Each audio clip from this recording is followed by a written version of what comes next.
Couple of very tough questions about the airline industry. You know something is wrong when one of the CEOs of our major airlines can't get on his flight. Alexis von Hunsberg is a CEO of WestJet, and he shared a grumpy selfie on Twitter last week because his WestJet flight was delayed by not just 2.5 hours. Just one of the recent examples of thousands of travel delays that we've been seeing here in Montreal and elsewhere. My old roommate came to visit me from New Zealand over the weekend. She got stuck. I know this isn't Canada, but she got stuck in Houston because the flight was so delayed. The crew said, well, we're off the clock now, so you're going to have to spend an extra night here. That is really so annoying. Are air passengers in for another turbulent summer? Joining us in studio is John GRADEK, our aviation expert, lecturer in McGill University's Global Aviation Leadership Program. He likes to watch the skies. Welcome. My pleasure being here with you in studio. Well, it's nice to have you, John, and to meet you in person. I usually call you late at night or early in the morning asking you to come on the morning show, so this is kind of cool.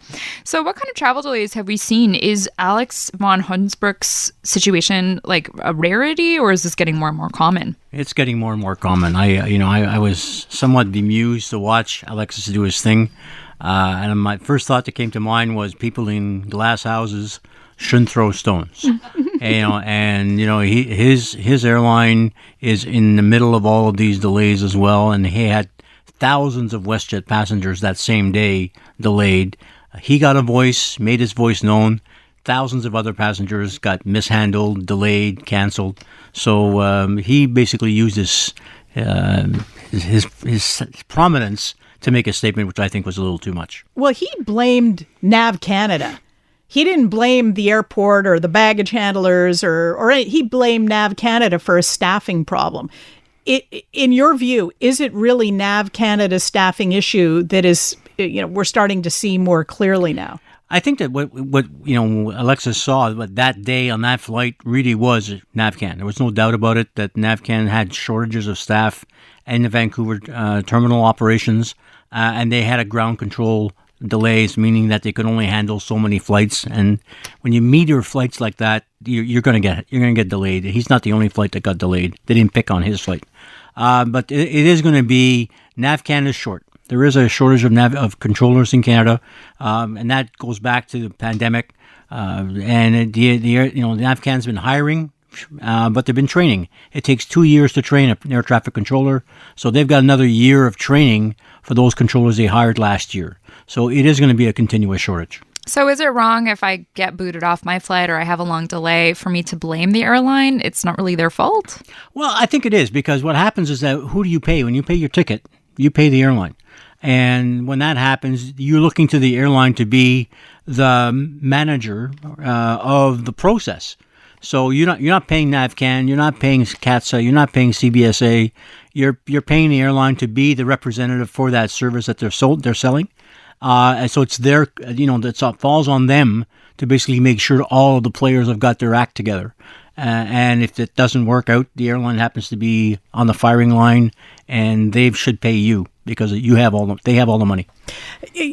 After we heard about the previous weekend, Canada Day weekend, when Air Canada had such a tough time, blaming, I think, weather-related delays to a large degree. My husband said we're planning a big trip for our big anniversary coming up in the fall, and he said, I don't want to fly a Canadian airline, but is it any better anywhere else? It's not really. I think that what I've seen happen, and again, last weekend was pretty bad. We had 1,900 flights. Well, guess what happened this weekend? Another 1,900 flights. And I haven't heard anybody say any excuses about weather or air traffic. So from my perspective, I think the airlines, particularly Air Canada, has been very aggressive in putting its flight schedule in for the summer. And it really, they basically oversold the fleet, oversold the capability of the Air Canada fleet to operate the schedule they have this summer. So yes, there is going to be a risk that if you're flying Air Canada, particularly flying internationally in Air Canada, that the odds are you will be delayed. That is the voice of John GRADEK, who is in McGill's Global Aviation Leadership Program, and we'd like to talk to him about questions to do with airlines and the business. When you said Air Canada oversold their summer fleet, you mean they just they anticipated people were going to want to travel, and so they booked a lot of flights, and now it's biting them? Yeah, I think that, the airline industry is trying to recover as much as they possibly can from the pandemic. So Air Canada had 2 years worth of literally no revenues and hundreds of millions of dollars of losses. So that, they have to provide some return to their shareholders. So they're trying to maximize the revenue, maximize the profitability, get more money in the bank, and yes, pay back their shareholders. So they're seeing the opportunity for people wanting to travel, and I've been calling it revenge travel since last summer. People want to travel. People don't want to stay home. They want to get out of the way, and they're paying. And the fares that you see for the summer are exorbitant, in my opinion. And so they're maximizing the revenue opportunities by putting every airplane they possibly can into operation, selling every seat. Planes are full, fares are high, and this will be one of Air Canada's best summers ever when it comes to profitability.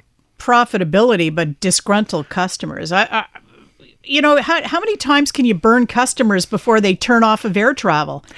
Yeah, this is the summer where, you ask yourself, have the airlines lost their sense of customer service? And I would have to say, yes, they have.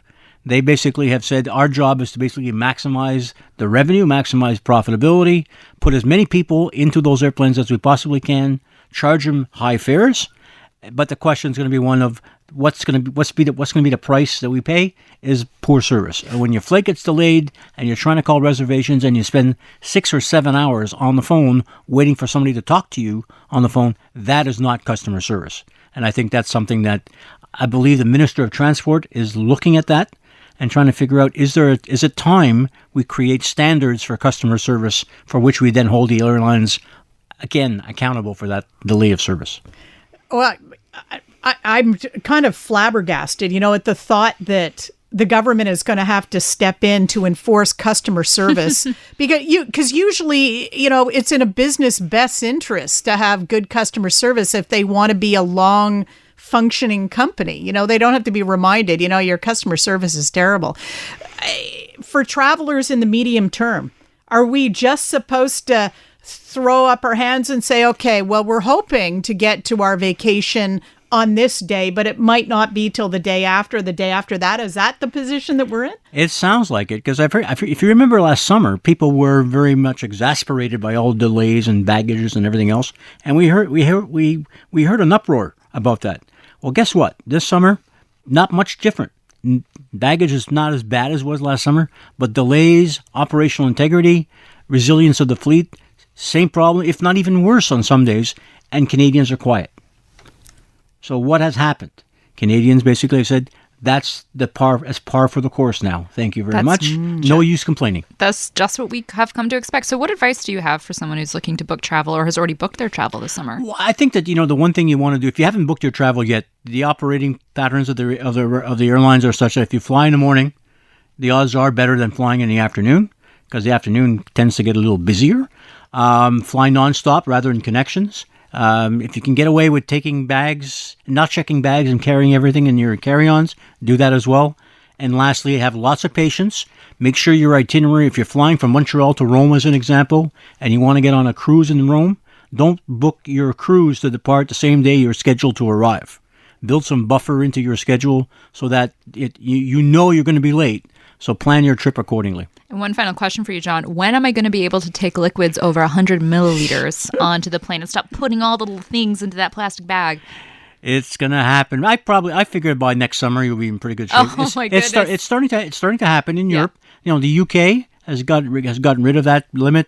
Australia is getting rid of it. The Americans are starting to talk about it, and I think Canada is already, thinking about it. The question right now is getting all of the technology in place to make sure that it can handle even larger sizes. So, well, we'll know who to call when that happens. John, thank you so much for that. My pleasure. John GRADEK is an aviation expert lecturer at McGill's Global Aviation Leadership Program, and he was good enough to join us in studio today. Thank you.